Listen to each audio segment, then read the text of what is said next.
Bienvenidos a Calamares a la Romana, donde la historia antigua cobra vida en cada programa. Hola, calamares. Hoy empiezo yo. Hace tiempo que no lo hacía porque Sergio siempre va lanzado, ¿no? Pero en esta ocasión, merece la pena. Yo he escuchado por ahí, ahora Sergio nos dirá algo, pero he escuchado por ahí que ahora la gente duda cuando oye la palabra Odisea. De ahora en adelante habrá que decir Odisea, ¿de Homero o de Sergio Alejo? ¿Tú qué opinas, Sergio? Bueno, hay espacio para todas las Odiseas que hagan falta. La de Homero es como la más antigua, ¿no? Aunque es verdad que lo de Homero hay gente que dice que le dio un poco la imaginación. Vamos, como la mía, que también le he dado un poco de imaginación. Pero bueno, el asunto, en esa época tan remota, tanto él como yo pues tuvimos que echarle un poco de imaginación en el asunto. Aunque Homero existió, es que ese sería otro programa, ¿no? Sí, también tienes razón. Bueno, también tienes razón. Hay por ahí auténticos estudios que dudan precisamente de que sea todo tan homogéneo como nos parece, ¿no? Además, Homero te copió, aunque es verdad que creo que del siglo VIII a.C. por ahí, te copió porque más o menos es la misma época. Esta Troya sufre más o menos por esta época. Sí, es que el momento elegido pues también es paralelo, ¿no? Tanto podríamos decir que él es el Homero, es el narrador, el poeta del siglo VIII antes de Cristo, y yo podría ser pues como su heredero o su reencarnación del siglo XXI, porque también me he ido a un momento para escribir esta última novela en el que ya hemos hablado varias veces del tema, ¿no? Que el Mediterráneo oriental estaba que echaba humo. Sí, mira, dice. En un tiempo en el que los dioses parecían haber abandonado a los mortales a su suerte y los grandes imperios comenzaban su declive, la vida de 6 personajes aparentemente desconectados convergen en un épico tapiz de vínculos entrelazados, todos destinados a encarar el desafío de los temibles pueblos del mar. Esto empiezas. Quien no compre esto es porque no tiene alma.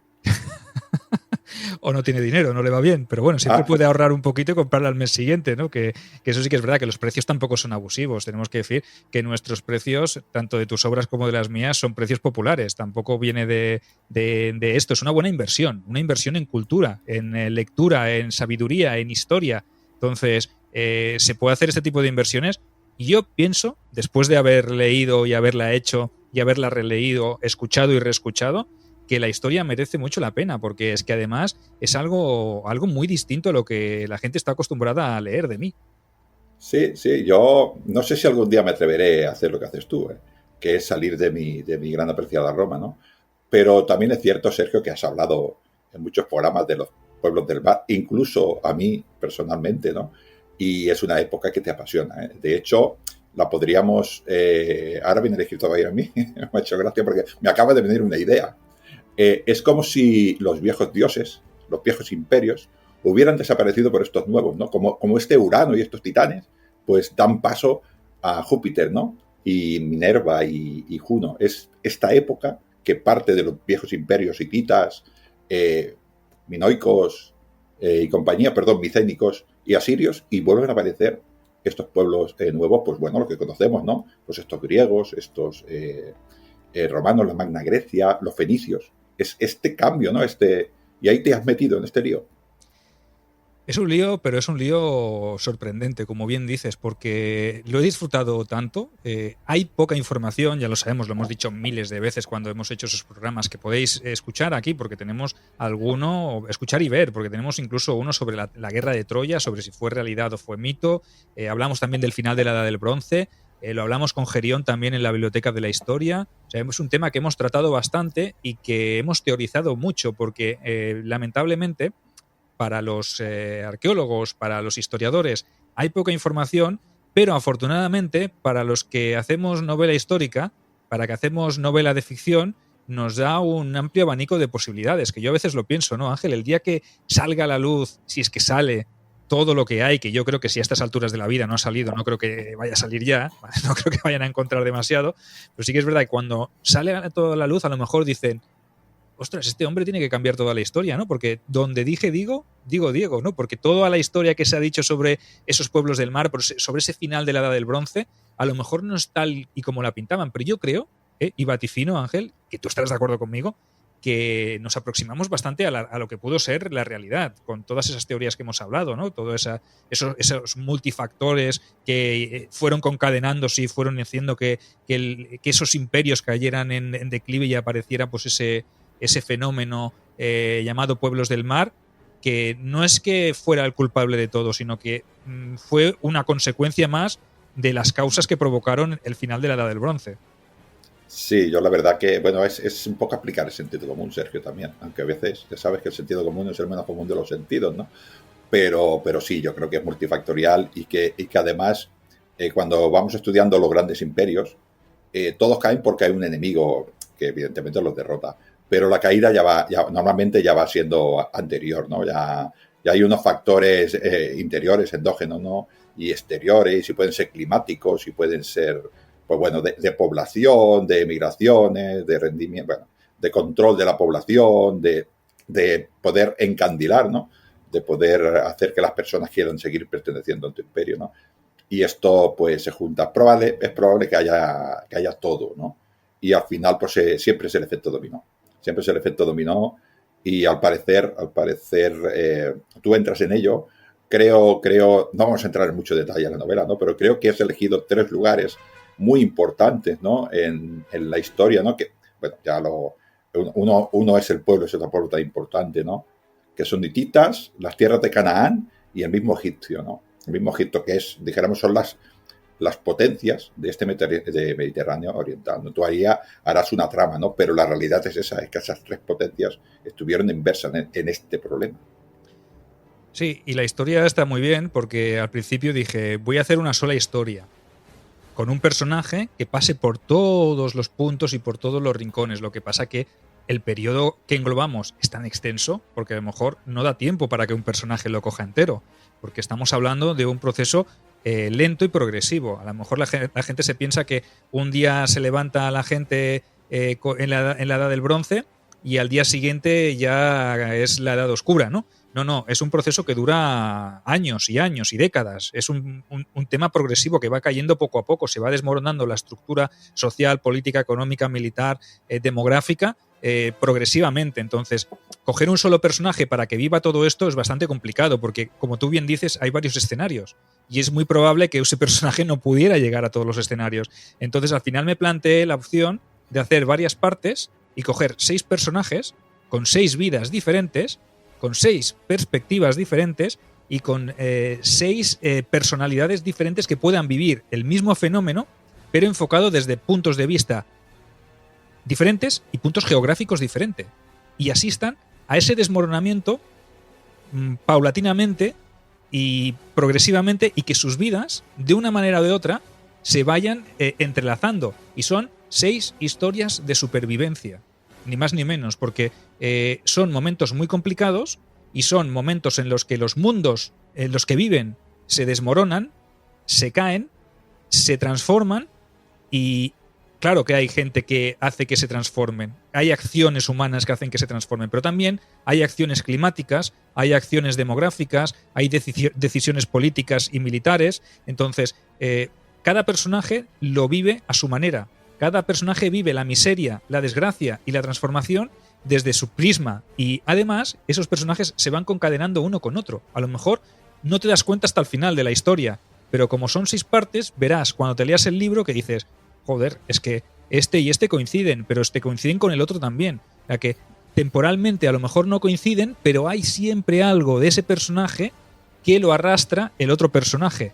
Entonces, las historias van todas juntas y estamos o partimos desde la propia Micenas, nos vamos hasta Ugarit, nos metemos en el corazón del Imperio Hitita, llegamos incluso hasta las costas de la región de Luca, ¿vale? En la Capadocia, en la zona más occidental del Imperio Hitita, y asistiremos a cómo se va desmembrando desde dentro. Y luego, en contraposición, está la visión egipcia. Entonces, 6 personajes. Lisandro, el micénico. Aliyah, la ciudadana de Ugarit. Halunapi, el capitán de la guardia de Ugarit, que hace un viaje, un periplo por todo el Imperio Hitita, huyendo después de la destrucción de su ciudad. ¿Qué tenemos más? A Mensa, que es un oficial de carros del ejército de Ramsés III. Y luego está Jasón, que es un ajiyawa, ¿vale? Un arqueo, que forma parte de los pueblos del mar y que está relacionado estrechamente con el primer personaje, con Lisandro. Y al final, la perspectiva del único personaje real. Todos los demás son inventados, todo lo que os he dicho. Pero es que luego aparece la perspectiva de Ramsés III, ¿vale? Que es el único personaje real que aparece en toda la trama, que obviamente pues yo le doy un poco mi prisma. Pero tú imagínate qué viaje. Es que se recorre todo el Mediterráneo oriental. Sí, sí. Además, yo que me gusta, aunque no sea mi época, dijéramos, de confort, ¿no? Estás planteando Egipto, que esto sí que es un imperio con una férrea poder del faraón que controla un territorio extenso, pero luego, sin embargo, Ugarit son ciudades-estado. Bueno, fortalezas-estado que vertebran territorios, ¿no? El reino hitita, si bien está hecho de ciudades, también tiene un poder central muy poderoso, ¿no? Y luego los micénicos son otra vez ciudades-estado, palacios-estado, como lo quieras llamar. Así que además la visión del territorio, la vertebración del territorio también son diferentes, con lo cual no pueden caer igual. Evidentemente están presionados por los mismos fenómenos, ¿no? Pero su caída es diferente, ¿no? Porque probablemente, yo no voy a desvelar nada del libro, lo digo por otros programas que hemos hablado, probablemente los micénicos se mataron ellos mismos buscando recursos, ¿no? Esto en Egipto no podía ser. Claro, cada civilización, cada imperio, cada ciudad-estado, cada reino tiene sus propias circunstancias y es esclavo de su propia caída, ¿no? Porque realmente las circunstancias que provocan esa caída son diferentes, aunque en el fondo todas son las mismas, pero se enfocan desde un prisma diferente. Y lo que es más importante aquí en la novela, que es lo que a mí más me ha gustado, no es la caída global de un imperio, sino que es la historia personal de cada uno de los protagonistas de esta trama, ¿no? Son 6 historias con 6 visiones diferentes y con 6 tipos de emociones y 6 vivencias, porque cada uno lo vive a su manera. Pero yo estoy convencido de que a lo mejor no he coincidido con nada que hubiese ocurrido realmente que quede registrado, pero es muy probable que los 6 personajes que yo explico cuál es su vida, cuál es su visión, o cuál es su sensación, cómo lo viven, coincidan con miles de historias de miles de personas que vivieron en ese momento y que le pudieron ser de ese tipo, porque yo he tratado de empatizar, de ponerme en su lugar y que con las circunstancias del escenario que me rodea, ¿cómo lo habría vivido yo? Entonces, yo pienso que desde los ojos de una mujer que vive en Ugarit y es ciudadana libre, desde el refugiado micénico que se echa a la mar porque no tiene otra manera de sobrevivir, hasta el capitán de la guardia que ve como su ciudad ha sido erradicada y busca una esperanza en un viaje junto a su rey, junto a Hammurabi II, que aún cree que todo puede restablecerse. Y él, que le acompaña en un viaje sin rumbo, sin final, con un destino incierto, él sabe desde el principio que eso es imposible, que es una utopía, pero la lealtad y en el fondo un rayo de esperanza le dice que ¿y si mi rey tiene razón? Entonces, y la visión de Ramsés lo ve todo diferente. Ramsés tiene noticias de lo que está pasando en el Imperio Hitita, lo que ha pasado en Ugarit y en Canaán, pero pese a eso mantiene un Egipto unido y unas estructuras que pueden hacer frente a lo que le viene encima. Tiene la ventaja del factor tiempo, que a lo mejor los demás no la han tenido, ¿no? Entonces, ahí ese Egipto todavía puede reponerse, pero me parece que hay una parte que yo hago mención también, documentada también. ¿Te acuerdas de esas míticas cartas y esas tablillas que aparecen de Ugarit y tal? Pues hay una mención que hace Ramsés III a que uno de sus predecesores, el faraón Mernetab, ¿vale?, que reinó unos 15-20 años antes que él, ya estaba haciendo envíos de grano al imperio hitita, porque en Hatti, en el país de Hatti, estaba habiendo una gran hambruna y estaban pasándolo muy mal. Entonces, ya estaba pasando eso en tiempos de 2 antecesores, de 2 predecesores de Ramsés III. Entonces, en tiempos de Ramsés III, es que ya no hay noticias del país de Hatti. Algo está pasando, ¿no? Él tiene la ventaja de que aún no han llegado allí y él puede sobreponerse y puede prepararse, que estos los demás no lo han tenido o no han sido capaces de verlo. Pero bueno, y tiene el Nilo, Sergio, y tiene el Nilo. Sí. Que pasaba casualmente por mitad de Egipto, ¿no? Que esto una fuente de agua tan potente como el Nilo en un Mediterráneo que, por ejemplo, una de las causas podría ser un cambio climático, como por ejemplo bajas precipitaciones, ¿no? Y tener sequía severa, pues eso, Egipto, si el Nilo baja la mitad de capacidad, sigue siendo un pedazo de río que, vamos, es imposible de parar, ¿no? A mí me ha gustado mucho esta imagen de que has dicho de que, bueno, en este caso un señor micénico sale con su barco a un poquitín pues, a conquistar su futuro, ¿no? Esto es lo que hacían todos los pueblos griegos cuando hacían una colonia. Es exactamente lo mismo. Igual, el germen de esta manera de proceder de estos pueblos es este. Sí, correcto. Y son circunstancias muy difíciles la que empujan a un hombre que no es marinero y que no tiene nada de contacto con el mar a tenerse que lanzar a una aventura de supervivencia, porque su tierra, ya no le ofrece ninguna posibilidad. Entonces, tiene que plantearse un nuevo estilo de vida que en otras circunstancias jamás se lo hubiera planteado. Entonces, son historias de supervivencia por eso, porque hacen que los personajes tengan que tomar decisiones que seguramente no tomarían si todo fuera normal y siguiera su curso, pero se tienen que adaptar también a los tiempos. Entonces, son historias emotivas, por eso no va a haber intrigas políticas, no va a haber, voy a decir guerras, sí, pero sí que las hay guerras, hay batallas y hay todo, ¿no?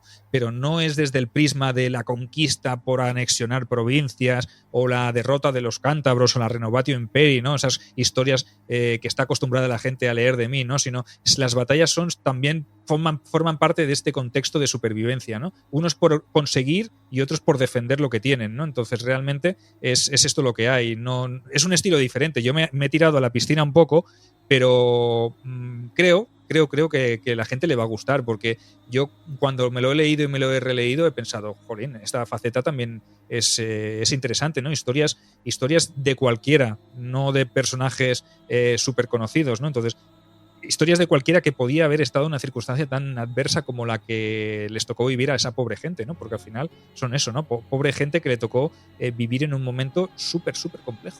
Esto es, Sergio, todas las migraciones de todas las épocas. O sea, cuando un ser humano abandona su tierra es porque al menos cree, puede ser que sea así o puede que no, pero cree que su tierra no puede mantenerlo y lo que hace es ir a buscar el futuro, ¿no? Y a veces cuando va a buscar el futuro, pues encuentras una tierra pues que es más fácil de conseguir, ¿no? Pero otras veces te encuentras con un imperio que te tapa y allí te quedas en la frontera muerto, sin ninguna otra opción, ¿no? Y esto ha pasado toda la historia, y esto ha pasado a la inmensa mayoría de los seres humanos, con lo cual es fácil empatizar con una persona que tiene unos hijos y tiene una familia, ve que su tierra no le da y tiene que ir a buscar y se junta con otros cuantos y sabe que en la época antigua, sabe que va a tener que utilizar la violencia porque nadie lo va a querer recibir. Va a ser siempre enemigo, siempre, por muy buena fe que tenga, yo vengo aquí a trabajar, a aportar. No, tú vienes a quitarnos nuestros recursos, ¿no? Y esto es lo que relatas y yo creo que eso es empático, cualquier persona puede entenderlo. Me decía el otro día Miquel Carramenñana, que le envié el libro para hacer la entrevista a lo largo de esta semana o la que viene, un poquito una presentación de la novela. Me decía, sí, me lo he empezado a leer y qué mal cuerpo. Es que empieza de una manera, digo, bueno, pues te digo que tal como empieza, acaba, y tal como empieza, se desarrolla. O sea, realmente son historias jodidas, son historias duras.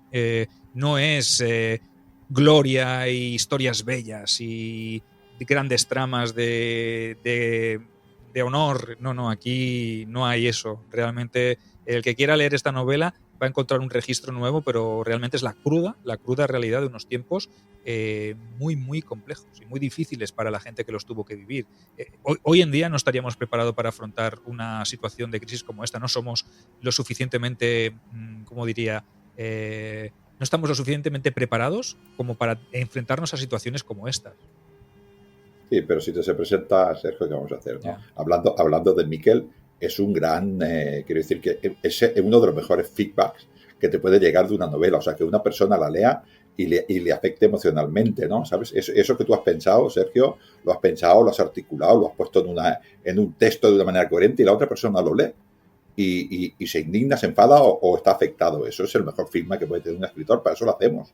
Sí, le puse ayer un fragmento también a mi mujer y tal como empezó la primera historia de Lisandro, me dice, pero qué mal rollo, qué mal cuerpo, ¿no? Vaya historia. Y le puse el principio de la historia de Jalilla y dice, joder, ¿cómo va esto, no? ¿Cómo sigue? Y le puse la primera parte, un fragmento de la historia del capitán Jalunapi, que es el hermano de Jalilla, en Ugarit, y cuando empieza dice, pues la cosa no mejora, ¿eh? Digo, no, es que no mejora ni va a mejorar. Es que no hay un atisbo de esperanza en toda la novela. hay esperanza, pero es muy mínima, ¿no? Y es una esperanza de sobrevivir simplemente, y cada uno pues busca lo que tiene que buscar, ¿no? Y por eso es una historia muy difícil y es una historia dura, que yo a veces cuando la escribía decía, uff, qué mal cuerpo se me pone tener que explicar estas historias, pero es la cruda realidad. Es la cruda realidad, ¿no? Además, pensando en un hombre o en una mujer de esta época, que veía la religión en todo, no solamente caía su imperio, sino que caían sus dioses. Es que estaba totalmente desamparado. O sea, ¿a qué se acogía? ¿Qué podía hacer? O sea, porque, bueno, oye, pierde la fe y dice, bueno, porque los dioses quieran. No, es que ni dioses. Debe ser una desesperación total. Claro, escribir eso, Sergio, no es fácil, ¿eh? Menos mal que tú ya llevas unos 7 millones de libros, creo, y ya algo de experiencia tienes en eso, ¿no? Pero mola, a mí me han dicho alguna vez en algún personaje también esto, ¿no? Y esto nos mola mucho, ¿no? El título, ¿por qué Odisea y no Odisea de bronce y hierro? Yo lo veo enseguida, ¿no? Pero se lo eligen por algo, ¿no? ¿Por llamar? Sí, a ver, la Odisea, si te acuerdas tú, después de la guerra de Troya hay una Odisea, sí, que viene desde la parte oriental del Mediterráneo hacia la parte más occidental. Es ese viaje de retorno, sí, de Odiseo, ¿no? Ese viaje, sí, por regresar a casa. Aquí, en cambio, también es una Odisea, pero al revés. La Odisea, sí, empieza en Grecia y se dirige hacia Oriente, hacia las tierras del Levante, ¿no? Y de bronce y hierro, ¿por qué? Porque es un momento en el cual se chocan esos dos grandes metales, ¿no? Unos llevan bronce o tienen bronce mientras que otros ya traen hierro, ¿no? Entonces también es un momento de crisis en el cual pues estos dos metales se convierten en el instrumento de transformación también, ¿no? Es como un momento de transición del bronce al hierro. Esa Odisea que trae bronce y va hacia el hierro. Entonces este viaje es un periplo, una odisea de supervivencia, porque al final Odiseo, cuando viene de Troya, también busca sobrevivir para llegar a los brazos de Penélope, de su esposa, ¿no? Pues al final aquí es el que viene de Micenas o el que viene de Grecia, de la Grecia continental, busca sobrevivir también para llegar a un objetivo que en este caso es una vida mejor, que empieza en territorios muy lejanos, para ellos muy lejanos, ¿no? Sí, además desconocidos. Yo me quiero imaginar, no sé si es el tema de tu libro, y si lo fuere, es pura casualidad. Yo me quiero imaginar unos micénicos corrientes que dicen, vamos a buscarnos el futuro hacia el sur, y se van a enfrentar al Gran Egipto. Es que, ¿qué pensarían ellos? Que van al suicidio. Es que Egipto ¿qué debería ser para ellos Egipto? Debería ser un reino que llevaba 4.000 y pico de años. Es que era increíble, ¿no? O sea, pues tan desesperados estaban que tuvieron que ir a parte de ellos. Otros se fueron a buscar la vida, como dices tú, a toda la zona de Canaán, que sería ahora Siria, pero otros fueron hacia abajo, ¿no? Y hay que estar muy desesperado, porque ¿quién, en su sano juicio, pensaría que iba a ganar a una potencia con tanta solera, ¿no? Y con tanta fuerza como Egipto? Ahora hablaremos más adelante de Ramsés III, que le podemos dedicar un poquito más de tiempo a hablar sobre la figura de Ramsés III, pero veremos y asistimos también a un momento en el que no solo vienen gentes que estaban en Canaán o en el Imperio Hitita o en la zona de lo que había sido la zona de Mitanni, del Imperio Mitanni y tal, no, sino que Egipto ya venía recibiendo constantes oleadas desde la parte occidental, desde Libia, desde el desierto de Libia. Y no solo las tribus nómadas, sino que ahí se habían unido, por ejemplo, los Shardana, los Peleset, o sea, pueblos del mar o gente de estos pueblos del mar que estaba inmersa ya, incluida en esos ejércitos libios de gente nómada que buscaban traspasar la frontera, tanto por la parte occidental como por el delta, como por la parte de Canaán, bajando hacia el sur, ¿no? Entonces, Egipto era la golosina. ¿Por qué? Claro. Pues porque tenía lo que todos los demás territorios no tenían. Tenían orden, tenían el Nilo, tenían una estructura ya hecha, tenían riqueza. Entonces, era el objetivo primordial de todo el mundo, porque todo el mundo quería tener eso. Es como hoy en día podría ser Europa, ¿no? Toda la gente que viene de Asia, de África, busca el sueño, ¿no? El sueño de que les venden, porque a veces es más la ficción que la realidad. Pues imagínate a esa gente que están allí en Canaán y le dicen, ostras, es que me han dicho que allí en Egipto hay verdes praderas y hay una zona de cultivo donde tú puedes tener tu parcela de tierra y no vas a tener carestía, vas a poderle dar de comer a tus hijos, y todo esto por el módico precio de invadir la tierra, ¿no? Hoy en día es diferente, ¿no? El concepto no es el mismo de invasión, ¿no? por la fuerza ni por la violencia ni nada, pero a esa gente les venden eso y tú te lanzas con lo que tienes, porque estos movimientos migratorios, sobre todo los que venían por tierra, no eran movimientos únicamente que movían guerreros, sino que traían a sus familias, que traían a sus ancianos, a sus hijos, ¿no? Entonces asistimos a un concepto de masificación migratoria. Es muy diferente, buscan establecerse.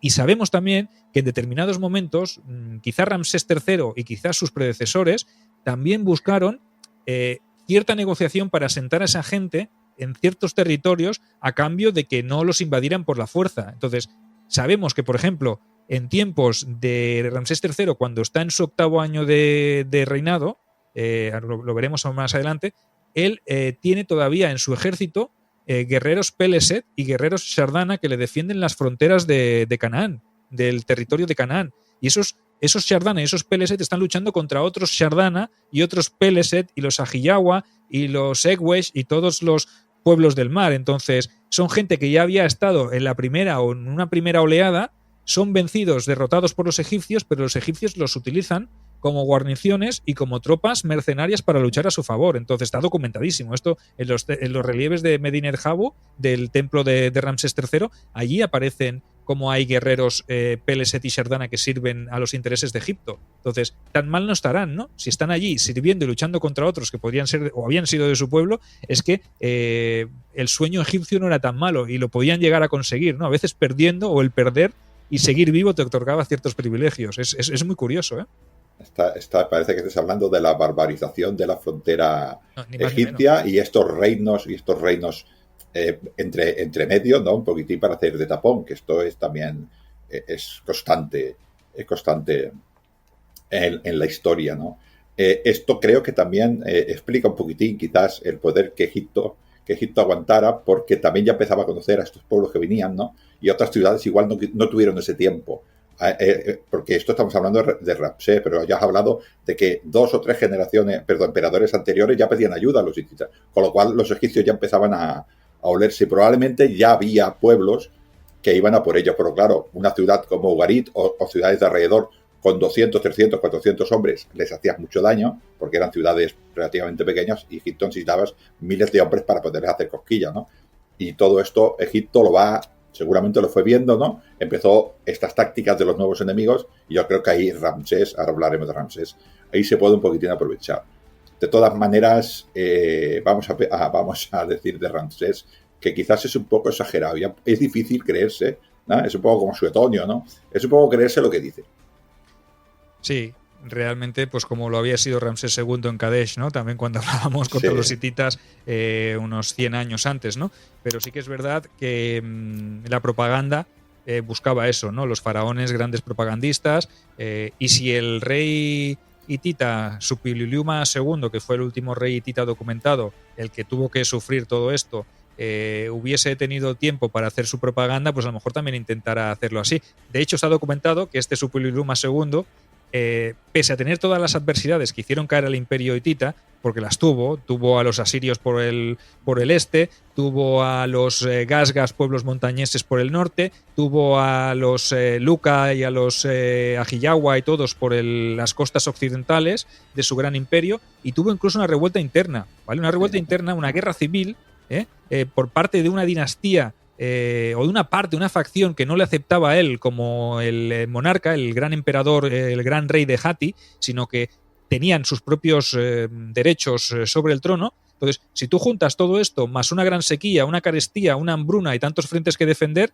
pues es normal que el imperio hitita cayera. Pues este Suppiluliuma II, pese a los tiempos complejos que le tocó vivir, también hizo su propia propaganda, y cuando se descubrieron esas tablillas en el siglo XIX y siglo XX de nuestra era, pues lo que pasó es que ahí constaba que había derrotado a sus enemigos y que había esclavizado a gente de no sé dónde, de no sé cuánto, pero bueno, al final el imperio hitita acabó cayendo, o sea que la propaganda estaba ahí. Imagínate Ramsés III, que sobrevivió toda la propaganda que pudo hacer y más, ¿no? Porque realmente, luego lo hablaremos, pero sus sucesores tuvieron que comerse todo lo que dejó, ¿no? Que al final puede ser que esa victoria o esa gran victoria sobre los pueblos del mar no fuera más que un triunfo temporal, porque había mucha gente allí y sus sucesores sí que tuvieron que enfrentarse también a esos problemas, ¿no? Lo que pasa que depende de cómo expliques tú la historia, ¿no?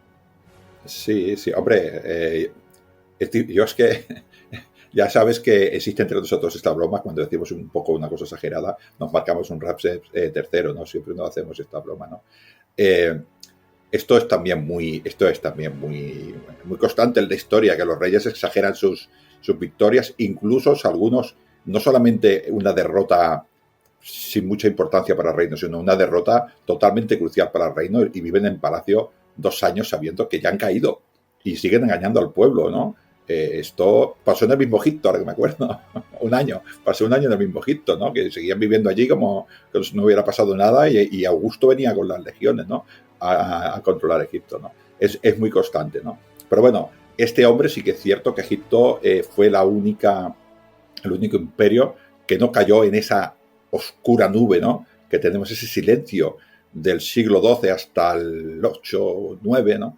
Que parece que envuelve todos los pueblos del Mediterráneo, y luego aparecen pues las grandes culturas, ¿no? Que tenemos después. Para mí la gran amada Roma, pues bueno, todos los fenicios, cartagineses, griegos, jónicos, bueno, toda la nueva cultura mediterránea, ¿no?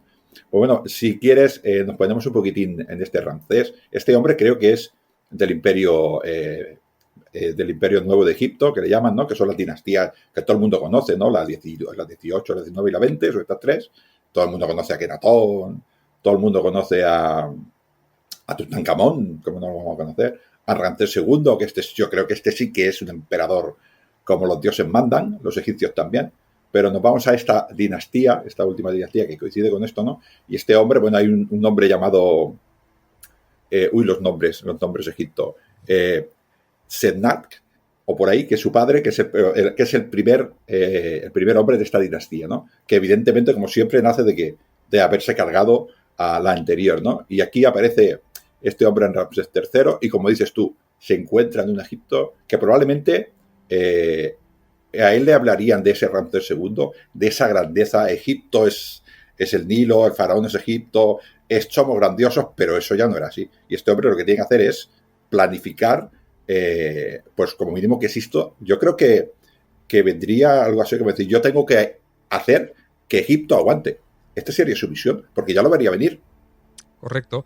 Yo, antes de entrar en Ramsés, que ya has hecho una buena introducción, quería recordar a todos nuestros oyentes y videoyentes que tenemos algo entre manos también para este mes de agosto, que no sé si tanto hablar de Egipto y de los pueblos del mar, se nos olvida también la gran ciudad eterna, la gran Roma, ¿no? Y tenemos un mega viaje que lo tenemos aún en Liza, ¿no? Tenemos ahí todavía abiertas las inscripciones para que os unáis a este gran viaje con Grupeando Tour. O sea que me han dicho, un pajarito por ahí, espero que no sea obra de Ramsés III y su propaganda, pero me han dicho que si os apuntáis antes de final de abril, 150 euros de descuento en el viaje. O sea que... Eso me ha dicho, no, nosotros no tenemos ningún Ramsés III, nosotros tenemos un Ramsés II. Este sí que mola, este sí que hizo Grande Egipto, ¿no? Estamos hablando de un descuento de 150 euros, creo que el viaje queda por 1.300 enterico, y estamos hablando que es los días de residencia, los aviones, puerto, Ostia Antica, el puerto de Ostia, el Coliseo, entradas de todos los museos también, el Arapaquis, con nosotros verán lo de la Roma más oscura, el Circo Máximo también, iremos, nos vendrá a visitar un grupo de recreación de la Sexta Victrix, alucinante, con esas lóricas segmentatas, ¿no? El Palacio Valentini, el Mercado de Trajano, ya que estamos allí, ¿no? Domus Aurea, creo que Sergio me ha dicho que llevará un arpa, ahí lo dejo. Tú no lleves mechero ni cerillas. No, con este señor no. Visitaremos esa zona donde mataron a nuestro gran Julio César, aunque Sergio dice que no era tan grande. Iremos a los museos capitolinos, el Museo del Gladiador, y podrán grabar con nosotros un programa del Indom en Roma. 1.300 euros no son tantos. Yo el otro día estaba mirando para quedarme en Barcelona 2 noches y me pedían 200 euros. En mi Barcelona. Bueno, imagínate, a la ciudad nada. eterna. Y sin visitar nada, ¿verdad? No, y sin visitar la nada. Compañía de dos grandes como nosotros. Solo para dormir. Vale. Pues bueno, aprovechad hasta finales de este mes, hasta finales de abril, os podéis unir a este viaje del 27 al 31 de agosto, veniros a Roma con nosotros, porque os lo vais a pasar pipa con todo este gran planazo. Ya sabéis, si estáis interesados, escribid a grupeandotour@gmail.com y allí tendréis toda la información. Además pueden hacer una cosa, Sergio, es que se compren tu libro, Odisea de Bronce y Hierro, y así te lo podrán comentar y se lo podrás firmar, ¿no? Quizás haya más novedades literarias de aquí a agosto, pero por lo pronto está. Estoy convencido de que algo sacarás tú también. Ya algo me han dicho los... sí, mira, me vino uno de estos de los Peleset y me dijo, oye, que Ángel ya está preparando otro libro para antes de agosto. Digo, pues también, que se lo traigan para el viaje también. O sea, que ya sabéis, podéis apuntar. No me voy al siglo XII, pero no me alejo muchos siglos tampoco. Bueno, pues regresamos a ese momento de Egipto, a ese momento en el cual Ramsés III pues hereda el trono de Egipto de manos de su padre, Seth-Nag, que había sido un antiguo militar y que había ascendido al trono pues de una manera un poco extraña para reunificar un imperio que estaba tocado desde finales de esa dinastía 19, ¿no?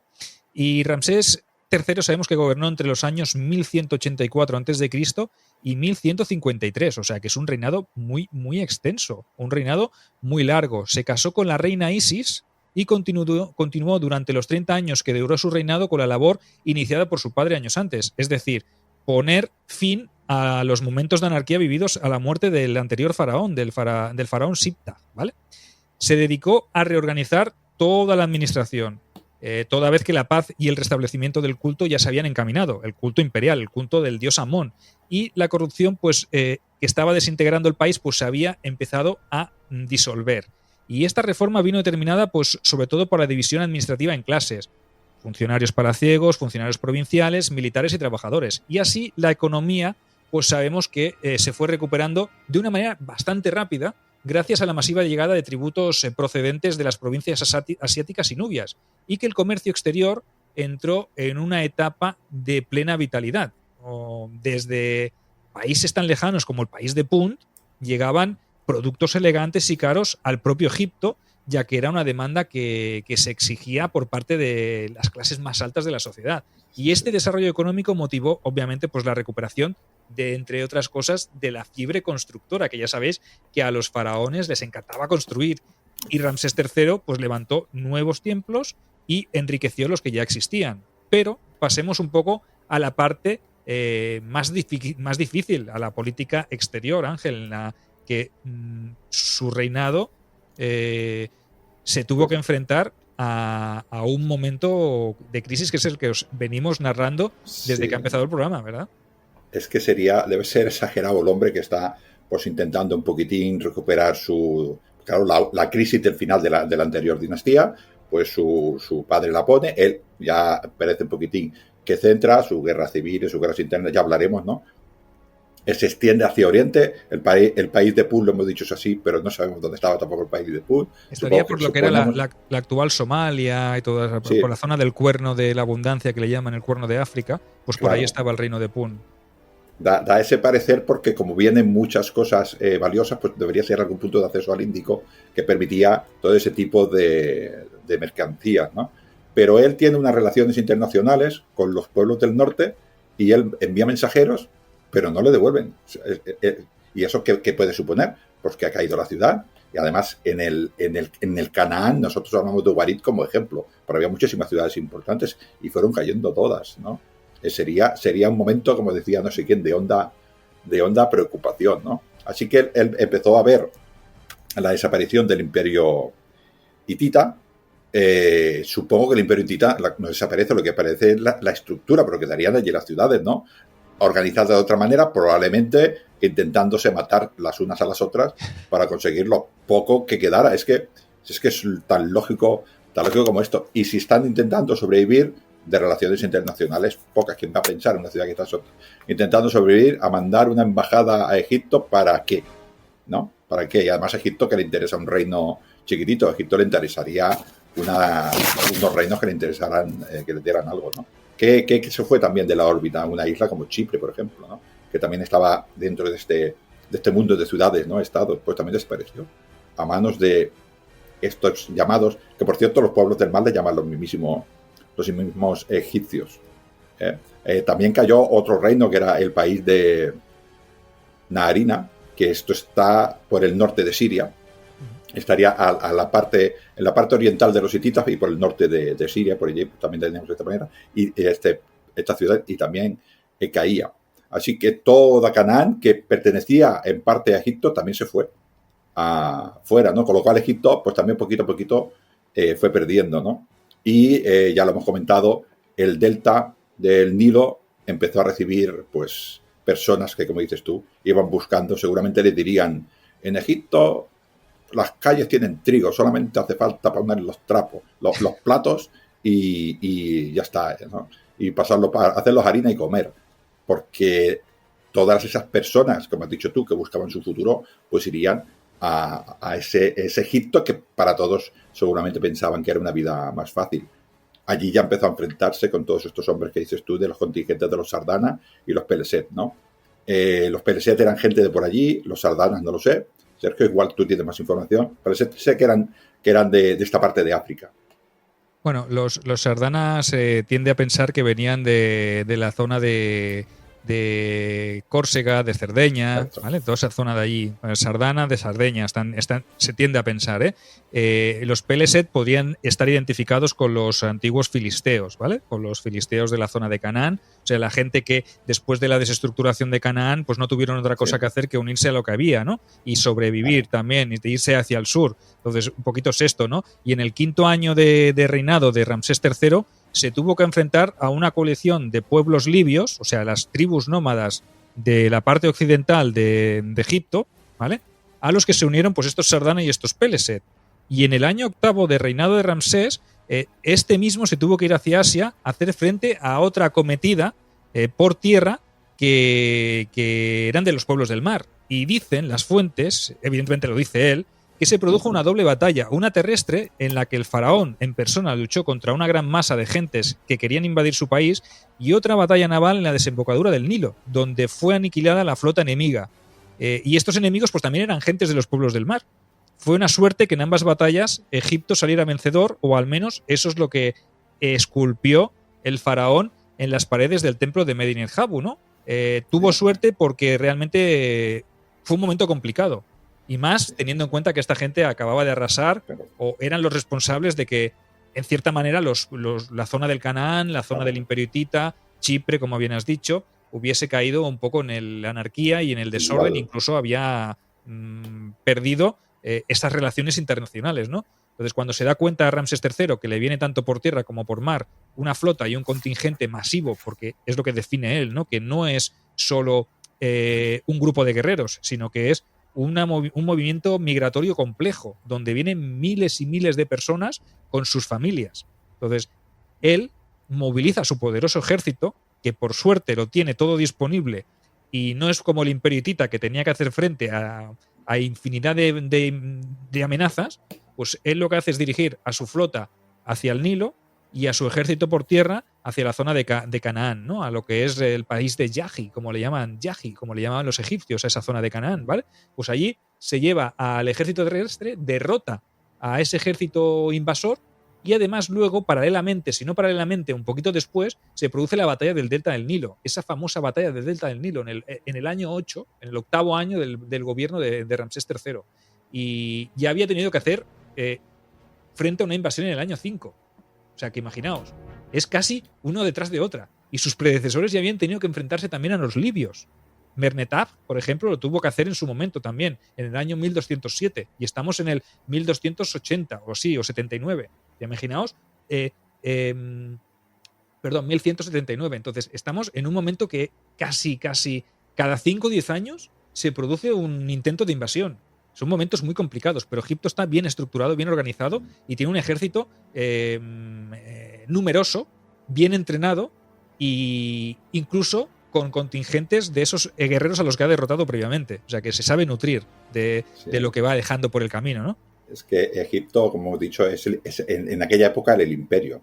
Los demás eran ciudades-estados más o menos potentes, ¿no? Con una organización guapa. Yo me refería en cuanto a los Sardana, que los peresetes son de allí, o sea, estamos hablando de la ciudad de Canaán, ¿no? O de filisteos, pero es que los otros son sardanos, estamos hablando del otro lado del Mediterráneo, estamos hablando del Mediterráneo occidental, y algo también pasaba, que se tuvieron que ir también hacia abajo. O sea, la crisis es enorme, no sé qué datos tendría el faraón, ¿no? Pero para que se unan todos estos pueblos, ¿no? Y como dices tú, es una lucha constante. Yo creo que esto quizás fue lo que le hizo a este emperador poder un poquitín resistir. Porque claro, cada año se va enfrentando y supongo que las técnicas las va aprendiendo. Pues sí, la retirada de estos pueblos del mar, posiblemente derrotados, pero yo pienso que no vencidos del todo, animaría a Ramsés III a retomar la colonización asiática, emprendida por sus antecesores, y Siria fue recuperada en parte, tomando, dice él, 4 ciudades fortificadas, llegando incluso hasta ciertas regiones del Éufrates. Me parece a mí demasiado exagerado. Un exagerado, pero bueno. Pero sabemos que la alegría de la victoria duraría poco, ya que algunos años después las tierras de Canaán se perderían definitivamente. O sea que realmente eso nos indica que los pueblos del mar no habían sido tan derrotados como él pretendía hacer ver con sus registros y con sus relieves, ¿no? No habían sido tan claras, o quedó inconcluso, o simplemente sirvió para frenar el avance de esas gentes de una manera temporal. Y esa frontera oriental, pues obviamente no iba a ser el único quebradero de cabeza, ya que de nuevo, en la frontera occidental, los pueblos libios se reorganizaron y en el 11º año de su reinado, imaginaos, en el 5º, en el 8º y en el 11º, una poderosa horda de guerreros, deseosos de asentarse en el territorio egipcio, avanzó de nuevo hacia Memphis. Ángel, otra vez. O sea que tan clara no estaría la cosa. No, es que creo que es un fallo de concepto o de Ramsés o de las personas que nos explican la historia. No existen los pueblos del mar.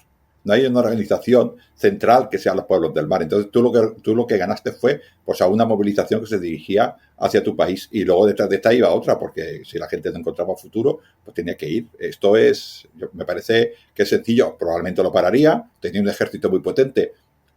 Sus egipcios irían hacia arriba, conquistarían, pero claro, cuando se retira el ejército, ¿cómo esté por territorio? Si van a venir otra vez cantidades ingentes de personas, ¿no? Y eso fue lo que le sucedió, ¿no? Cuando quiere descansar un poquitín, el enemigo, pues a la izquierda, vista desde Egipto, ¿no? Y luego, claro, ¿qué pasa, Sergio, cuando los ejércitos no están donde tienen que estar? Pues cuando los ejércitos no están donde tienen que estar, pues que nos aparece un levantisco en el territorio interior. Es que esto está muy visto. Y intentan aprovecharse, un usurpador intenta aprovecharse, pues de que evidentemente el ejército, ¿dónde está? Pues intentando salvar a Egipto. Pues ellos quieren pues, ser los faraones, ¿no? Y pues evidentemente se levantan, supongo que serían algún tipo de familias que tenían más poder con las anteriores dinastías y sencillamente intentaron aprovechar este poder. Así que fíjate tú que tiene este hombre que intentar parar a los pueblos, o llámalo, a todas estas invasiones de los pueblos del mar, y también se enfrenta a este levantamiento de que has hablado antes, interior, ¿no? Pues el hombre, oye, es capaz de hacer crecer Egipto, vertebrarlo y cargarse a esta gente también, ¿no? O sea que, no sé si es muy exagerado, pero algo bien hizo. Correcto, son éxito tras éxito. Derrota de nuevo a esta gente en el 11º año. Dicen que las tropas libias fueron derrotadas y que el faraón obtuvo una gran cantidad de prisioneros. O sea que realmente éxito tras éxito. Lo que pasa es que ninguno de estos éxitos es definitivo. No logra vencer, porque es lo que tú dices, son oleadas y oleadas. No es una unidad. Los pueblos del mar no es un ejército como puede ser el egipcio o el hitita o el ejército de Ugarit. No. Son un conglomerado de pueblos, un conglomerado de gente que van un poco siguiendo la marea y el viento, y simplemente los egipcios, para denominarlos, los llaman los pueblos del mar porque vinieron del mar. Y ya está, es que es el nombre que les dan, porque si los tuvieran, es más, ellos les llaman que si los Segwesh, que si los Sardana, que si los Ahiyawa, pues un montón de nombres les ponen, porque cada vez en ese pueblo hay gente de todas, o en esos ejércitos de invasión, esos movimientos migratorios, hay gente de diversa procedencia. Entonces, algo está ocurriendo en el Mediterráneo en global, como para que toda esta gente acabe yendo hacia Egipto, ¿no? Pero hablemos de algo también positivo, porque existe un papiro, el papiro Harris, que nos dice que cuáles son las obras y las expediciones y todo lo que hizo. Sergio, ahora sigue, pero es que eso lo que decir, el Ramsés III es exagerado, Pero el Ramsés VII yo creo que es más exagerado. ¿Es el séptimo o el sexto? El cuarto, perdón. El cuarto. Es que son todos Ramsés, hasta el 11 creo que dura esta dinastía, ¿no? Todos Ramsés. Bueno, también es fácil, porque cuanto más alto es el siguiente, ¿no? Pero si el padre es exagerado, yo creo que el hijo ya se pasa. O sea, creo que cree que las columnas de todos los templos eran de oro. Sí, dijo Ramsés IV en esta crónica, en este papiro Harris, donde narraba las grandes hazañas, gestas y donativos que hizo su padre, pues decía que las estatuas de oro y las construcciones monumentales en varios templos de Egipto, por ejemplo en Pi-Ramsés, que era la nueva capital de Egipto, Heliópolis, Memphis, Atribis, Hermópolis, Tis, Ábidos, Coptos y otras ciudades en Nubia y Siria eran todas hechas o donadas o construidas por su padre, por Ramsés III, ¿no? Y el documento también hablaba de que el rey Ramsés III organizó una especial expedición comercial a la tierra de Pun, al país de Pun, de donde ordenó extraer cobre de las minas de Tima, ¿vale? Además, Ramsés construyó el templo de Jonsu, de uno de los dioses, el dios Jonsu o Honsu, que para mí este Jonsu, ¿no te suena de algo? ¿No tiene alguna similitud con algún dios indigete del panteón romano? ¿No hay un dios de la agricultura, de la fertilidad? Cambia, sí, Khonsu es un dios de la agricultura, sí. Sí. Lo digo ahí porque a mí me llamó la atención y yo creo que este dios tiene alguna similitud también. Claro, puede ser similitud, claro. Nosotros nos damos de etimología y igual es casual, ¿no? Pero sí que suena así. Pues además de esto, construyó un templo en honor de este dios en Karnak, sobre la base de un templo más antiguo del faraón Amenhotep III, y completó pues su templo en Medinet Habu, alrededor de su 12º año de reinado. Y se decoraron los muros del templo este de Medinet Habu, pues como ya sabéis, con las escenas de sus batallas navales y terrestres contra los pueblos del mar. Vamos, imagino que echándole un poco de ficción al relato para que pareciera pues más épico, ¿no? Veo a Augusto hablando de César. Es que es exactamente lo mismo. Fue a la Galia y mató a 25 millones de galos. A ver, 25 millones de galos. Mató a muchos galos, pero 25 millones te has pasado, pues esto igual. Hizo un montón de templos, ¿no? Porque luego las construcciones que se le ponen a Ramsés III, en Luxor, en Karnak, grandes fortificaciones para defender Egipto, ¿no? O sea, es demasiado grande. Yo creo que lo quieren intentar comparar, que yo creo que sí que es grande, a Ramsés II. Yo creo que no tienen nada que ver, son dinastías diferentes, aunque tienen el mismo nombre, ¿no? Y es un poquitín, hacer grande al predecesor, porque si mi predecesor es grande, yo también soy grande, ¿no? Yo creo que es más esto. Eso no quita que, bueno, vamos a centrarnos un poco, si quieres. Yo siempre lo hago de broma, pero Ramsés III fue el único que fue, como mínimo, a echar un poquitín, de parar un poco o dar la patada para adelante para intentar que los pueblos del mar no se cargaran su civilización, ¿no? Las demás cayeron todas, ¿no? Y pues Egipto, con muchísimas dificultades, sobrevivió, y en parte por Ramsés III. Correcto, no hay que quitarle mérito al hombre.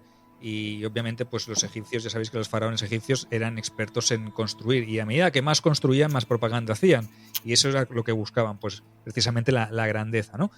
Pero si por algo se caracteriza el reinado de Ramsés III, es por algo bastante inusual, algo bastante novedoso, que no había ocurrido en ningún momento de la historia y que está documentado también en este papiro Harris, que ya a mí me llama muchísimo. Con lo cual las victorias tan victorias no parecen, ¿no?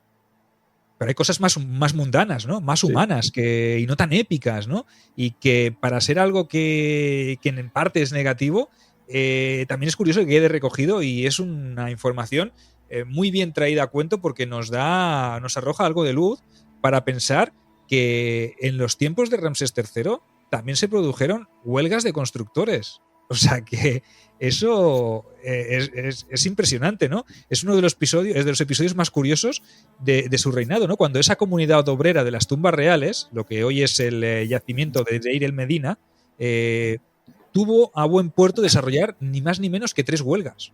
3 huelgas que fueron las primeras que estaban documentadas en la historia de la humanidad, y algunas de las cuales se recogen en el papiro, o en un papiro, que yo he dicho el de Harris, no, el de Harris era el anterior. Es el papiro de Turín, que se encuentra hoy conservado en el Museo Egipcio. O sea que, exagerado, impresionante. Sí. Estaban allí haciéndole su tumba del Valle de los Reyes, creo que era la 11. Ellos allí haciendo su tumba y tío, te estamos haciendo la tumba, tratándonos bien al menos, buen hombre. Pues no, los pobrecitos estaban cobrando, igual hay que indicar un poco a los oyentes de que estamos hablando del siglo XIII, en este caso, y que 13-12, y que no había dinero, se pagaba a la gente en especia, o sea, en comida. Lo que pedían era comer, o sea, creo que la primera llevaban sin comer, no sé si era ya, bueno, sin comer, sin recibir comida, igual en 20 y pico de días. Y ellos tenían que seguir trabajando, ¿no? Hombre, tío, páganos bien. La huelga era para que les pagaran la comida. Exagerado. Con lo cual, lo que estamos diciendo, estamos haciendo templos de oro y no tengo para darle de comer a mis trabajadores. Y yo por eso dedico lo de la publicidad. O sí tenían dinero, comida. Lo que pasa que el intermediario, el gobernador de Tebas, de turno, hacía que esa comida no llegara a quien tenía que llegar y se la quedaba él. Y la repartía como quería o la vendía al precio que quería o la intercambiaba por lo que él quisiera. Entonces, sí que es verdad que a lo mejor cuando el faraón se dio cuenta de que eso estaba ocurriendo, sí que intentó poner solución al asunto. Pero 4 meses después, parece ser que el conflicto volvió a estar presente y la entrega de alimentos se demoró de nuevo, esta vez 18 días, y los obreros se vieron obligados de nuevo a reclamar lo que era suyo. Pero en este caso recibieron partidas insuficientes y por esta razón volvieron a interrumpir el trabajo, se dirigieron al templo de Ramsés III en Medinet Habu, donde presentaron sus quejas exigiendo al propio rey que fuera informado y proclamando lo siguiente, que lo tenemos literal, en el papiro lo recogen, decían: tenemos hambre, han pasado 18 días de este mes, hemos venido aquí empujados por el hambre y por la sed, no tenemos vestidos, ni aceite, ni pescado, ni legumbres. Escriban esto al faraón, nuestro buen señor, y al visir, nuestro jefe. ¡Que nos den nuestro sustento! Sí, imagínatelo ahí, todos con las proclamas. ¡Queremos comer! Si no hay trigo, no hay tumba. Si no hay trigo, no hay tumba. Pues es así, ¿no? Dice, el guión es tan bueno que has hecho, me hace gracia porque dice que los sacerdotes tuvieron que soportar duras negociaciones y huelgas intermitentes. No sabemos cómo acabó la cosa, pero empezaron a desaparecer cosas de las tumbas, o sea, empezaron a robar tumbas. Yo creo que sí sabemos cómo acabó la cosa, mal. A partir de entonces, supongo que ya empezaron a decir los faraones, vamos a esconder las cosas porque no tratamos bien a nuestros obreros, y estos sí que conocen los laberintos, así que no acabó bien la cosa. Primera huelga con Ramsés III, el Todopoderoso. No sería tanto. Joder, con la patronal, ¿eh? Sí, de siempre. Dura la patronal. Aquí aparecieron los primeros protosindicatos, ¿no? Los protosindicatos de obreros, ¿eh? Empezaron ahí a robar de las pirámides como diciendo, lo que no nos pagan nos lo cobramos en especie a nosotros. Que no me acuerdo, creo que fue Manuel Peinado, ¿no? Nuestro etrusco, que dijo que la historia arriba, ¿no? Y esto es exactamente lo mismo que pasaba con la nona y los pretores de la nona. Es que es lo mismo para presionar, seguramente era algo para intentar presionar al faraón, ¿no? Este hombre, no sabemos qué le pasaría al pseudoprefecto de estos alimentos, pero el faraón lo dejaría fino. Oye, y otro episodio peculiar, es que esto me llamó mucho la atención cuando me lo leía, incluso me leí un artículo de la revista muy interesante, Historia, que hablaba sobre esto, porque yo puse, a ver qué cosas tiene ese reinado de Ramsés III que sean tan peculiares, ¿no? Porque tiene que haber algo, aparte de la huelga, aparte de las guerras, aparte de la construcción de fortificaciones, de fortificar templos, de poner todas las columnas de oro en todos los malditos templos de Egipto. Tiene que haber algo también que sea llamativo de este Ramsés III, y es que hasta en el momento de su muerte hubo polémica. O sea que realmente la muerte del faraón está envuelta en un hálito de conspiración, de intriga, de que se podría hacer una novela precisamente de este momento, que quién sabe, a lo mejor me la apunto, tomo nota, pero seguramente alguien ya haya escrito sobre la muerte de Ramsés III y todo lo que ocurrió alrededor de... Porque era un abuelete ya cuando murió, y tenía ya, vamos, que le quedaban ya 2 telediarios, que si lo hubiesen dejado morir tampoco hubiese pasado demasiado tiempo, si hubiesen ahorrado todo esto. Sí, pero a algunos se les pasaba el arroz, ya querían mandar, ¿no? Aquí en el guión has puesto, dice, como todo buen rey que se precie, también tuvo conspiraciones. Pues es así. Yo, ahora que me he acordado, yo creo que nuestro gran Augusto leería estos documentos para hacer su propia propaganda política. Igual era el inspirador, porque Augusto también vaya tela, ¿eh? Así que, pues sí, esta muerte es complicada, es muy difícil de... Bueno, yo creo que aplicando la lógica se puede averiguar más o menos cómo cayó, pero claro, si el que manda es el asesino, para que me entiendas, no va a decir que lo ha matado. Ahora no dirá que lo ha matado otro, ¿o qué? ¿No? Claro. Es normal esto, ¿no?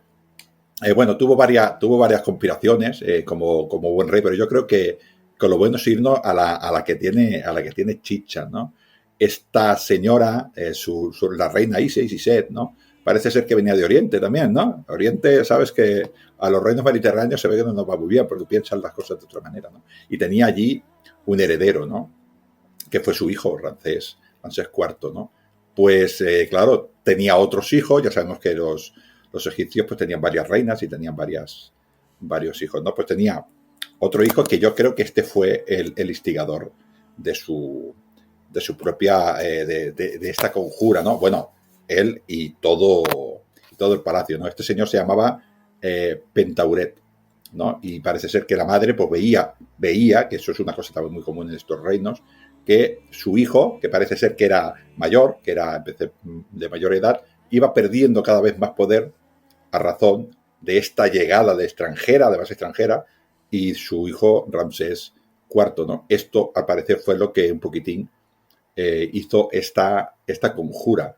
Bueno, parece ser que el rey averigua la conjura. Bueno, parece ser. ¿Cómo lo explicamos esto, Sergio? Porque es que, claro, no podemos explicarlo ni así, porque estaba vivo el rey, es que es complicado, pero vamos a suponer que el rey es el que averigua esta conjura y, evidentemente, pues cogen a los conspiradores, los juzgan, a unos, pues bueno, a los plebeyos los matan, a los otros les invitan a matarse, ¿correcto, no?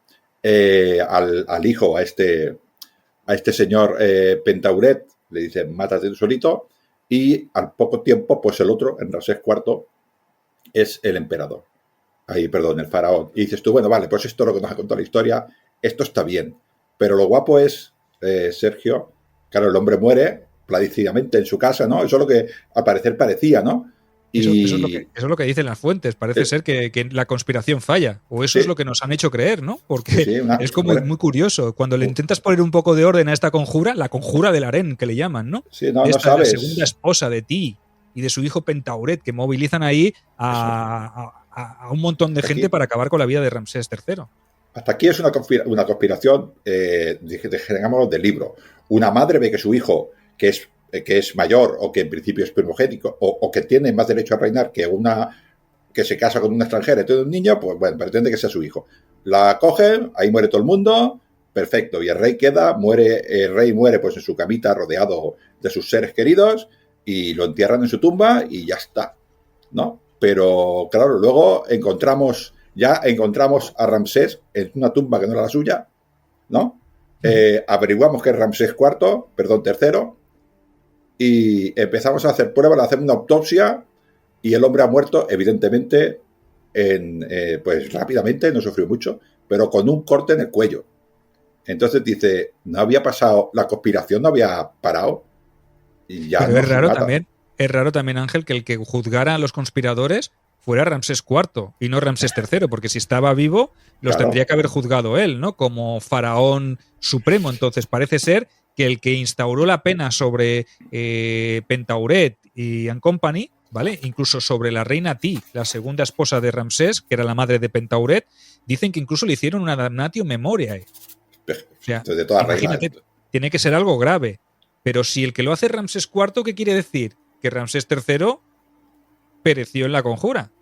O si más no, quedó incapacitado de alguna manera, y cuando encuentran la momia de Ramsés III en el sitio donde no tocaba y le hacen un TAC de estos, y ven, después de hacer un análisis de la momificación y ven que tiene un tajo en el cuello de 7 centímetros de profundidad, dicen, ¿y si resulta que este hombre murió durante la conjura sí que fue un éxito, pero fue Ramsés IV el que se anticipó, se alzó con el trono y con el poder y juzgó a toda esta gente para sacársela de en medio? ¿Y si fue Ramsés IV el que mató a su padre? Es que también puede haber aquí una cantidad de teorías, pero es brutal esto, ¿no? ¿Y qué me dices de esa otra momia que encuentran junto a Ramsés IV, que parece ser que tiene línea de sangre? Como no tenemos a la madre, pues no lo podemos saber 100%, ¿no? Pero que tiene línea de sangre con Ramsés III y que dicen que pudiera ser el Pentauset que lo mató allí. O sea, el asesino y el faraón en la misma tumba, y el que juzga es Ramsés IV, ¿no? A mí esto es una interpretación libre, no se sabe realmente, ¿no? Pero sí que huele a eso, ¿no? A mí me huele que el que hizo la conspiración es Ramsés IV, le cortó el cuello a su padre y le echó la culpa a estos, porque es lo que te he dicho, ¿no? Es muy difícil decir, yo he llegado al poder matando a mi padre. Es mucho más fácil decir, todos estos conspiradores mataron a mi padre y yo lo que he hecho, pues es evidentemente, pues un poquitín darle honor, ¿no? Juzgar a los que lo han matado, ¿no? Pero esto se precipita un poquitín cuando abren la tumba y cuando averiguan que le han cortado el cuello. Entonces dicen, no, es que no cuadra lo que nos ha contado la historia con esto la policía, ¿no? La autopsia nos dice, ha sido un suicidio. Y dicen, ya, pero si tiene 25 balazos, no puede ser un suicidio. Pues a esto le pasa lo mismo. Claro, queda ahí la duda, ¿no? La cuestión es esa, que Ramsés III evidentemente murió de una forma muy violenta, que fue víctima de un complot y que estoy convencido yo que no llegó a ver ni quién fue su sucesor, ni qué ocurrió con todos aquellos que estuvieron implicados de manera directa o indirecta en su propio asesinato. Y que sí, que gracias a esos papiros que hemos mencionado, a esos papiros que atestiguan toda esta información, pues sabemos que el desenlace para unos cuantos en el complot fue ser apresado, juzgado y condenado. Y que después el hijo, Pentauret, uno de los instigadores, fue enterrado junto al faraón, en una posición inferior, que era como se momificaba o como se enterraba a los traidores. Y bueno,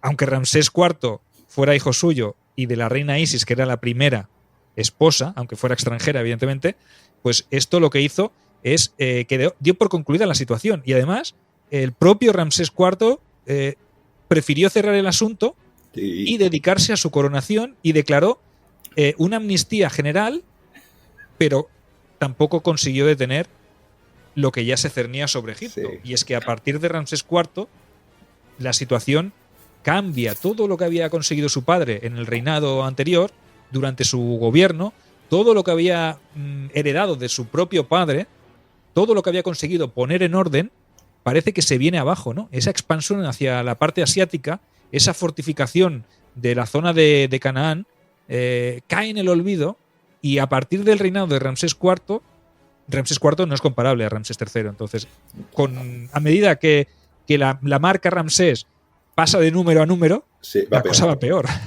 Sí, estamos a 3 días a lo que se conoce el tercer periodo intermedio, ¿no? Que ya lo último de Egipto, ¿no? Egipto se empieza a atomizar, se empiezan a ver reinos, sigue siendo evidentemente un imperio poderoso, pero ya empieza, cambia todo, la política del faraón ya no es tan discutible, ya empieza a haber pues algunos reinos locales muy poderosos, ¿no? Especie de satrapías, no quiero compararlo exactamente, pero ya el poder central ya empieza a desaparecer, la nobleza de cada zona ya ve el mundo de una manera diferente, ¿no?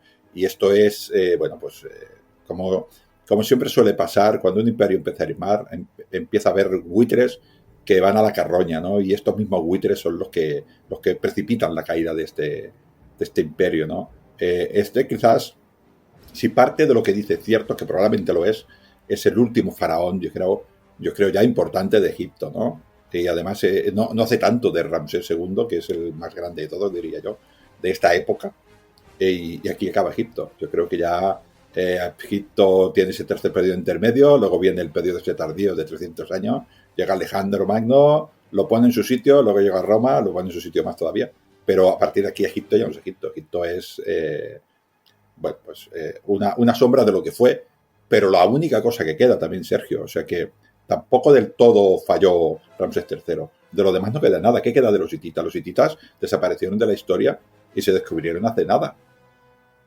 Correcto, luego vendrían también dinastías de faraones nubios, faraones de más allá de la última catarata, claro. El país de Nubia, que incluso llegarían a ser faraones de Egipto después de ese tercer periodo intermedio. Vendrían incluso los neobabilonios, presencia de Nabucodonosor, de los persas, o sea que sería todo un constante una constante decadencia por parte del antiguo y glorioso y esplendoroso Egipto, que había vivido también momentos complicados con ese primer y segundo periodo intermedio, que siempre se divide entre el Imperio Antiguo y el Imperio Medio, ¿no? Pero sí que es verdad que trayéndoos la figura de Ramsés III queríamos hacer un poco homenaje a la novela de Odisea de Bronce y Hierro, donde sale este personaje, y también presentaros quizá el último baluarte de defensa que tuvo el Imperio Nuevo egipcio, ¿no? Este gran faraón Ramsés III, que a lo mejor hizo mucha propaganda, pero también es verdad que conseguiría cosas muy importantes y embellecería Egipto, intentaría reconducir la situación, haría que el comercio floreciera de nuevo después de un periodo también crítico, en ese final de la dinastía 19 a la 20, tanto su padre como él. Su padre pues gobernó solo 2 años, no tuvo tiempo de hacer demasiada cosa, pero Ramsés III se comportó en su largo y longevo reinado como un buen gobernante, ¿no? Y las causas de su muerte pues las queríamos comentar porque son curiosas, que un gran faraón acabe así, pero es que con cortes tan grandes, con tantas esposas y tantos hijos, pues es normal que siempre haya alguno que quede despechado, ¿verdad? Sí, entra dentro de la lógica. La conspiración en faraones, en cualquier reino del mundo, es esta, ¿no? Yo creo que es el último el último faraón grande, y quizás también sería conveniente un poquitín avisar o advertir a los usuarios, o al menos informarles de que Grecia, la cultura griega bebe mucho también de Egipto. No es una cultura que sale como si fuera una espora, ¿no? Bebe mucho de Egipto también. O sea que parte de la cultura griega se la debemos a este contacto con este Egipto ya en decadencia, pero que sigue siendo grande porque es lo único que aguanta, ¿no? Así que hay muchas similitudes en este nacimiento de estas nuevas civilizaciones, ¿no? Así que este siendo el último gran faraón, nos permite también esta unión del nacimiento de esta muerte de esta civilización al nacimiento de las nuevas civilizaciones del Mediterráneo. Bueno, esperamos que os haya gustado el programa de hoy. Programa de presentación de mi última novela, Odisea de Hierro y Bronce, de Bronce y Hierro. Primero el bronce, luego el hierro. Odisea de Bronce y Hierro, que podéis encontrar, como ya sabéis, en Amazon. Publico y autopublico exclusivamente con Amazon, no lo vais a encontrar en librerías. Tiene su parte buena y su parte mala. La podéis encontrar a cualquier hora, en cualquier punto, y no tenéis que pedirlo, porque siempre que queráis un ejemplar, tanto sea en digital como en papel, os lo descargáis, os lo pedís, que os llegará a casa en un periquete. Y la otra parte, que era la de hablaros sobre uno de los personajes que salen en esta novela, que es ni más ni menos que el gran faraón Ramsés III, el segundo de la dinastía 20, de la 20ª dinastía del Imperio. Iba a decir Imperio Nuevo, no, pero las contamos todas desde el principio, de la historia de Egipto, del Egipto faraónico. Entonces, esperamos que os haya gustado, y yo qué más decir, que se acerca el día del libro, que se acerca el día de Sant Jordi aquí en Cataluña, y que si todavía no habéis elegido un libro que comprar, Odisea de Bronce y Hierro creo que puede ser una buena candidata. Sí, cuando digan Odisea, que digan que es la tuya. Sí, porque igual se van a confundir y es de ese otro, ¿cómo se llama ese otro hombre? Que Homero no cobra regalías. Homero, sí, no me acordaba ya del nombre, porque ya he asociado Odisea con Sergio Alejo, y ahora ya el otro me va a costar. Tienes que escribir algo parecido a la otra, a la Eneida, ¿sabes? De Virgilio. Algo harás tú por ahí seguro. Esa parte te la dejo a ti. Estoy pensando, porque así pensarán, la Eneida de Portillo. Estamos en ello. La Odisea de Sergio Alejo y la Eneida de Ángel Portillo. O sea que... ¿Qué pasa? ¿Qué más se puede pedir? Bueno, calamares, recordad que os podéis suscribir a todos nuestros canales, YouTube, y en podcast pues tenéis iVoox, Spotify y todos los canales más, Calamares a la Romana y Lignum en Roma. Y quien dice la palabra Roma dice viaje a Roma. O sea que no dejéis pasar esta gran oportunidad. Tenéis hasta finales de abril para aprovechar estos 150 euros de descuento para veniros a Roma con Calamares a la Romana. Viaja a la ciudad eterna con Ángel Portillo, con Sergio Alejo y con todos los demás que vengan, porque vamos a crear una comunidad de viajeros. Un grupo, sí señor. Sin más, sed felices, comprad Odisea de Bronce y Hierro, luchad por vuestros sueños.